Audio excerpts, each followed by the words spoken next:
Shalom teman-teman terkasih, salam sejahtera bagi kita sekalian. Selamat bertemu kembali dalam ibadah online bersama dengan pemuda dan remaja sekawasan Resort GKM Muara Teleh. Apa kabar teman-teman hari ini? Saya harap semuanya sehat, kita tetap beraktivitas seperti biasa, walaupun dalam keadaan kita sekarang ini ibadah online. Tapi saya percaya dan kita semua percaya bahwa berkat Tuhan selalu menyertai kita. Kami dari Seksi Pelayanan Pemuda dan Remaja GKM Muara Lahey akan melayani ibadah kita hari ini. Semoga Tuhan Yesus menyertai ibadah kita dari awal hingga berakhirnya nanti. Sebelum memulai ibadah kita hari ini, marilah kita bangkit berdiri dan memuji nama Tuhan dengan pujian yang berjudul Betapa Baiknya Engkau Tuhan. Setelah selesai, kita akan menerima khotbah dan salam yang akan disampaikan oleh Bapak Pendeta Andri Gromiko STH.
Baik, marilah saudara-saudara kita akan memulai rangkaian ibadah kita pada hari ini.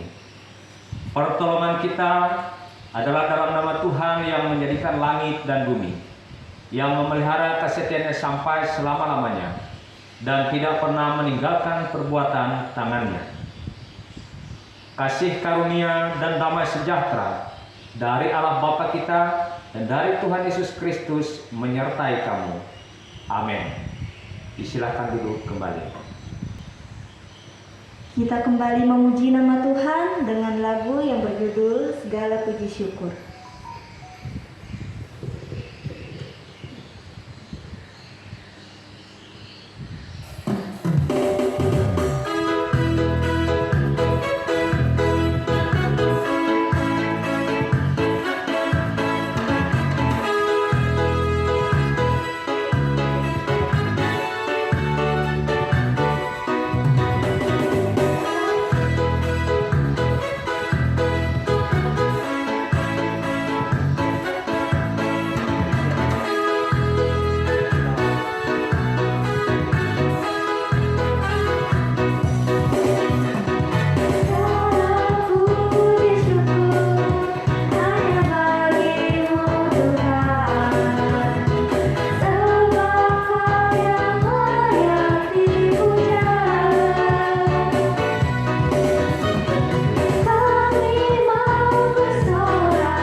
Mari kita bersatu di dalam doa.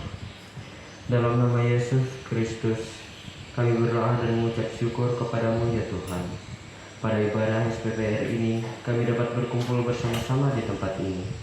Dan terima kasih atas berkat dan rahmat yang telah Engkau berikan kepada kami. Terima kasih pula atas kesehatan dan kekuatan yang telah Tuhan berikan kepada kami selama ini. Allah Bapa di dalam Tuhan kami Yesus Kristus, di dalam doa syukur ini juga, ya Tuhan, kami berdoa untuk kehidupan kami, para pemuda dan remaja-Mu. Biarlah melalui sukacita dan ibadah ini membawa kami untuk selalu lebih mendekatkan diri kami kepadamu Tuhan. Ya Tuhan Yesus, pada ibadah SPPR ini, semoga bisa berguna dalam kehidupan kami hari lepas hari. Dalam nama Tuhan Yesus Kristus kami berdoa dan mengucap syukur. Amin.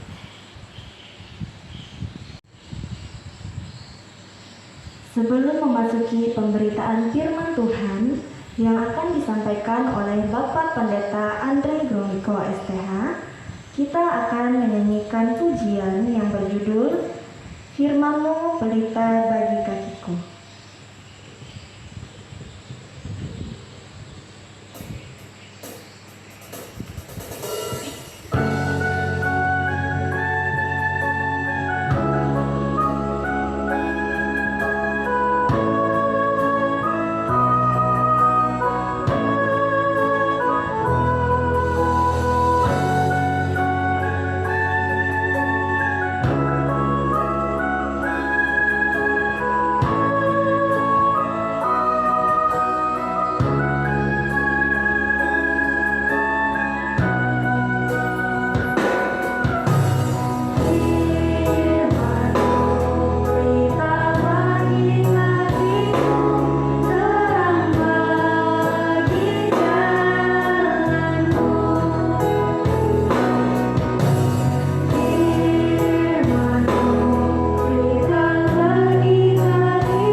Salam saudara-saudara yang dikasihi Tuhan dimanapun saudara berada. Saatnya kita akan mendengarkan kebenaran firman Tuhan pada ibadah kali ini, di mana firman Tuhan diambil dalam kitab Perjanjian Lama, Yeremia pasal yang pertama, ayat yang ke-4 hingga ayat yang ke-8. Sebelum kita membaca dan merenungkan firman Tuhan, marilah kita berdoa. Kita berdoa. Terpujilah Engkau ya Allah yang Maha Besar, Allah yang selalu mengasihi dan memberkati kehidupan kami.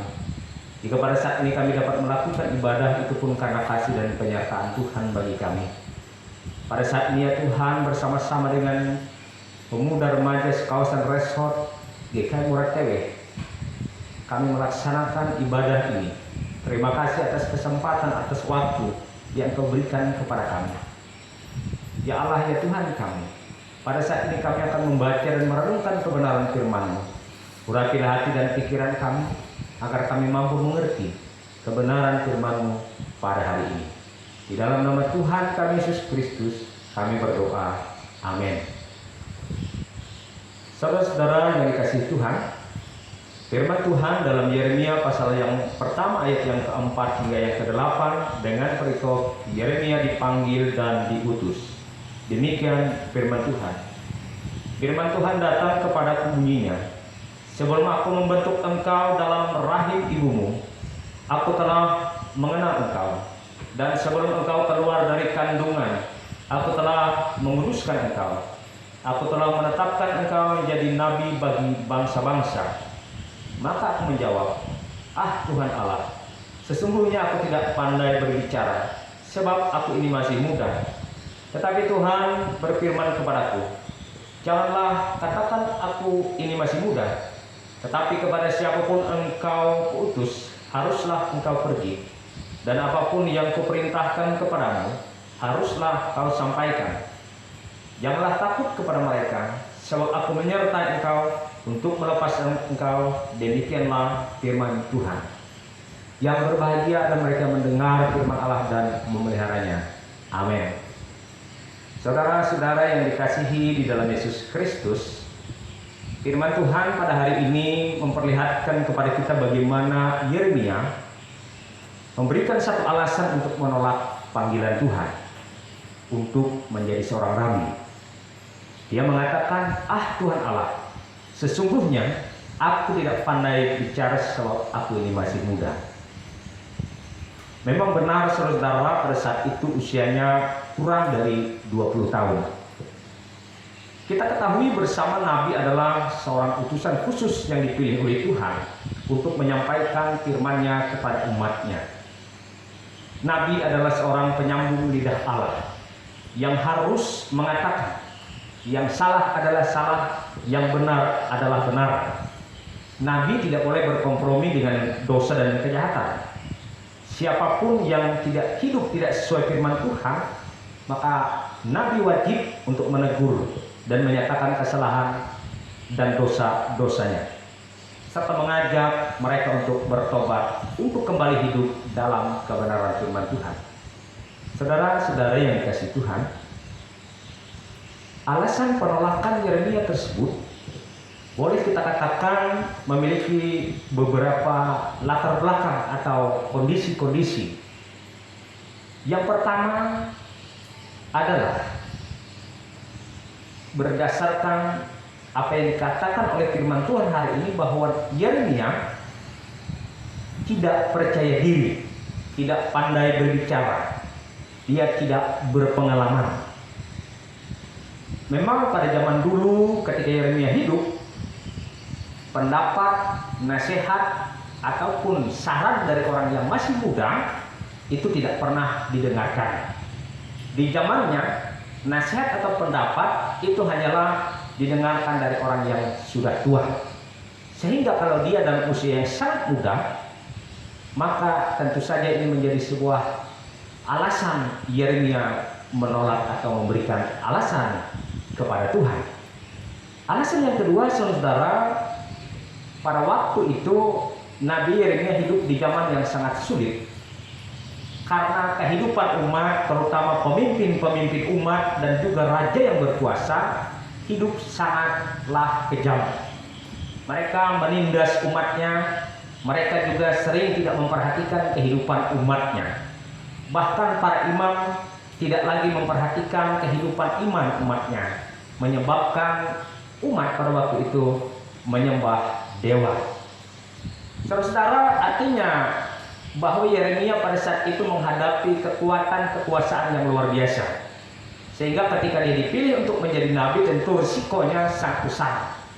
Dia akan menegur raja, dia akan menegur para imam, sehingga sangat berisiko. Karena kita ketahui bahwa ketika menegur seorang pejabat atau pembesar, maka risikonya adalah hukuman.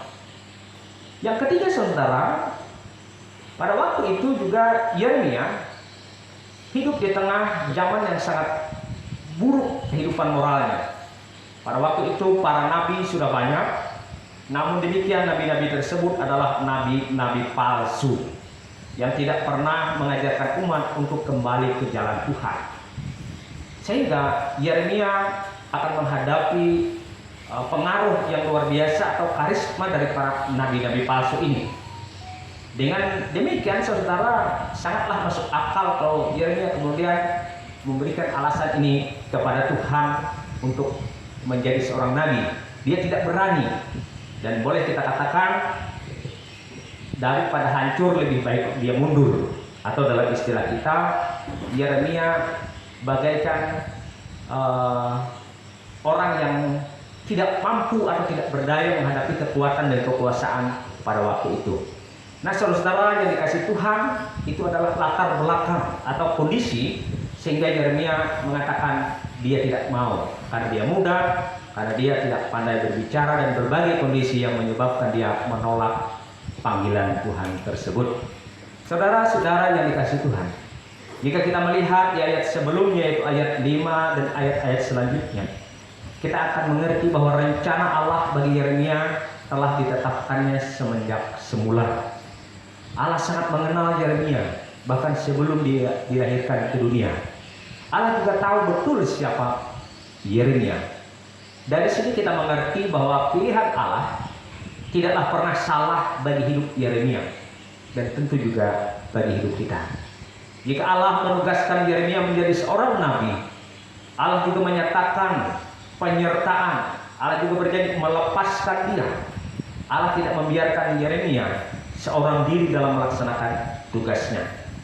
Ada kuasa jamahan Tuhan menyertai Yeremia, sehingga Tuhan berfirman, jangan takut kepada mereka. Dan pada akhirnya saudara-saudara yang dikasih Tuhan, Yeremia bersedia menjadi seorang nabi dan melayani Tuhan selama 40 tahun lamanya. Nah, saudara, dari kehidupan Yeremia ini kita harus mengingat bahwa Allah juga telah menetapkan hidup kita di dunia ini untuk menjalankan tugas panggilan kita masing-masing. Jika pada hari ini kita dipanggil menjadi seorang pendeta, jika kita hari ini dipanggil menjadi seorang pegawai negeri, jika hari ini kita dipanggil menjadi seorang karyawan swasta, dan jika pada hari ini kita dipanggil menjadi seorang remaja atau pemuda, karyawan swasta dan lain sebagainya, maka tetaplah setia dalam menjalankannya serta berpegang kepada kebenaran firman Tuhan. Dan jikapun hari ini kita menghadapi tantangan besar dalam tugas dan pelayanan kita tersebut, ingatlah perkataan firman Tuhan dalam Yeremia pasal 1 ayat 8 yang berbunyi, janganlah takut kepada mereka, sebab aku menyertai engkau untuk melepaskan engkau. Demikianlah firman Tuhan. Amin. Saudara, marilah kita menaikkan doa syafaat kita berdoa. Kami ucap syukur dan terima kasih ya Tuhan, karena pada hari ini kami sudah belajar kebenaran firman Tuhan. Mampukanlah kami untuk menjadi alat-alat di tangan Tuhan, untuk boleh menerima panggilan kami dengan penuh sukacita.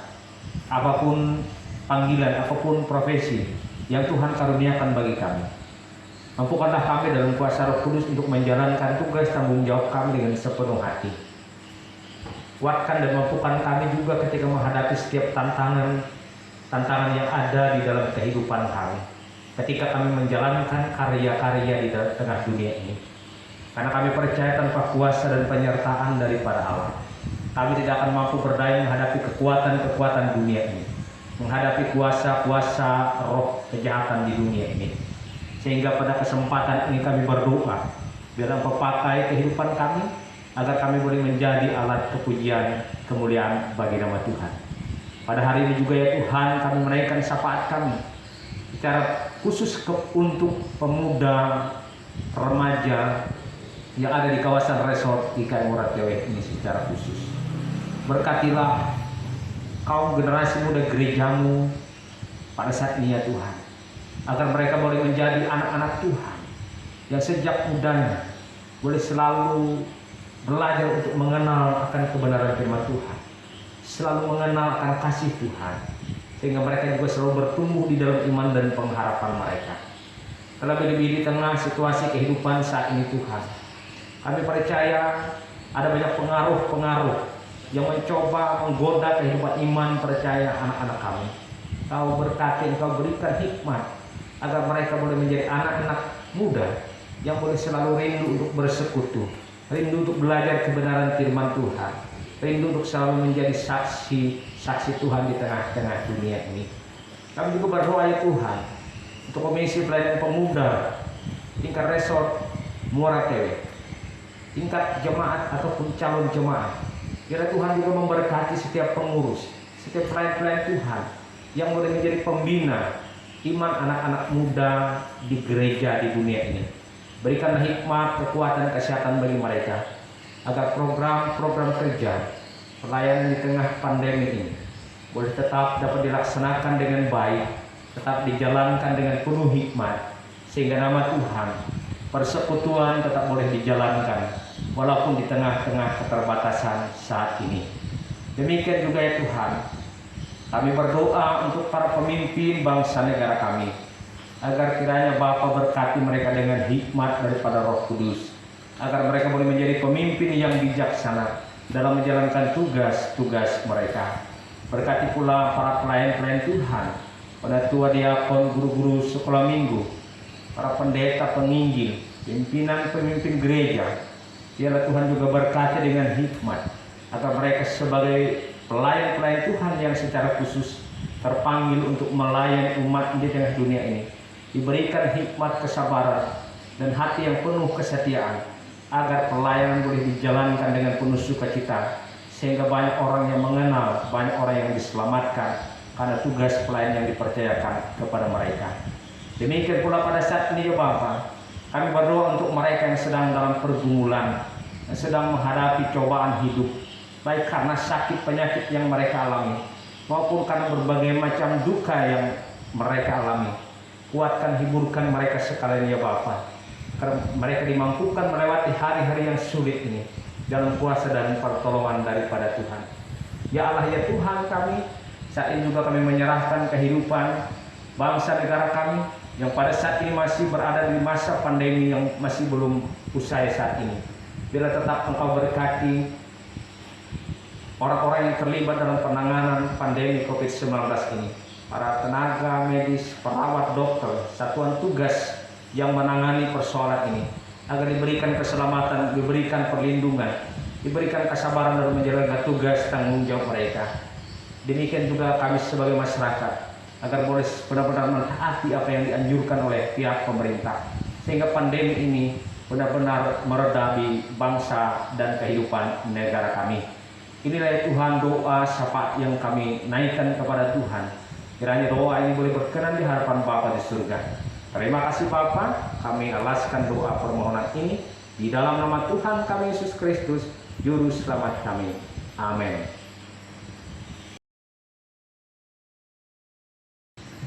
Tibalah saatnya kita memberikan persembahan syukur kita kepada Tuhan. Namun sebelumnya, marilah kita mendengarkan nas pengantar persembahan yang terambil dari 2 Korintus pasal yang 9 ayat 6 sampai yang ke-7. Camkanlah ini, orang yang menabur sedikit akan menuai sedikit juga, dan orang yang menabur banyak akan menuai banyak juga. Hendaklah masing-masing memberikan menurut kerelaan hatinya, jangan dengan sedih hati atau karena paksaan. Sebab Allah mengasihi orang yang memberi dengan sukacita. Amin. Sebelum kita memberikan persembahan syukur kita, marilah kita berdoa.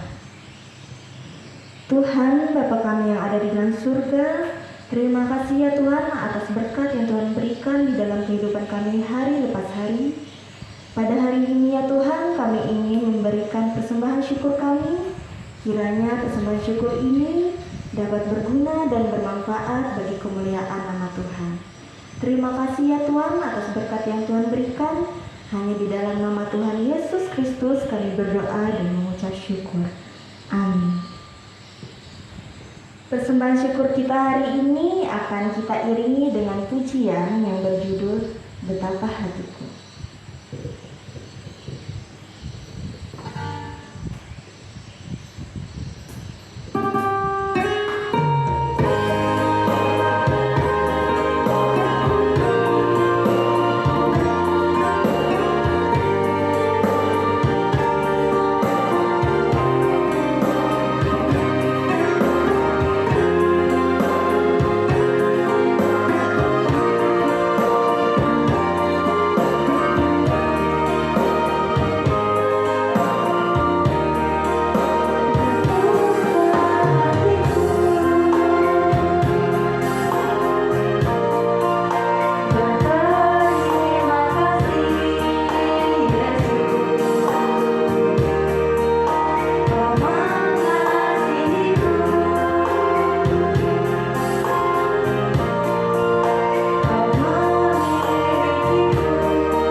Marilah kita memuji dan memuliakan nama Tuhan dengan lagu yang berjudul Lingkupiku.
Baiklah saudara-saudara yang dikasihi Tuhan, kita akan mengakhiri persekutuan kita pada hari ini dengan menerima berkat Tuhan. Kasih karunia Tuhan Yesus Kristus dan kasih Allah dan persekutuan Roh Kudus menyertai kamu sekalian. Amin. Amin. Amin.